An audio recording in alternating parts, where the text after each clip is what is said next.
Kamara ni kama anajivunjaga sana. Kamara kaumia leo. Kamara kaumia. Sio kwamba kajifunza. Kaumia hajajivunja. Kamara kaumia. Sawa. Performance ya mechi ya kwanza ya Kuku. Yakub Suleiman mechi ya kwanza. Performance ni kipa mzuri. Yakub Suleiman ni kipa ambaye anaweza kukupa chochote kwa wakati wote. Unaweza kwa pressure tu ukubwa wa timu anayochezea. Lakini Yakub akichukua nafasi yake ni kipa mzuri. Na anakufa chochote kwa wakati wote.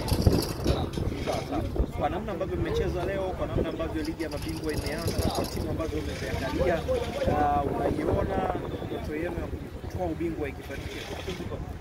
Simba bingwa. Yaani Simba bingwa. Jiandaeni tu wewe hapa passport size kwa ajili ya kuandika habari. Simba anachukua ubingwa. Passport nini? Zile passport zile za kuunga mudu na kusafiria kwa ndege. Pasi ya kusafiri. Unayo. Angaa. Hii ipo. Passport size. Nenda Morocco. Morocco tunaenda. Basi shughuli imeisha kwa vizuri. Shughuli imeisha. Twende kaandike rekodi. Simba imechukua ubingwa wa Afrika kwa mara ya kwanza. Sawa sawa. Ndio maana usajili wa mchezaji mkubwa, profile kubwa sana. Lakini hapati nafasi. Ni kwamba tumesajili karasi. Hakuna nafasi, ni kocha ambaye ana maamuzi kwa nafasi mchezaji. Huwezi kupangia hata Morris Blama alikuwa na benchi. Kapoa nafasi kuonyesha kitu na hivi rekodi yake ndio kumsababisha kucheza kama bwana.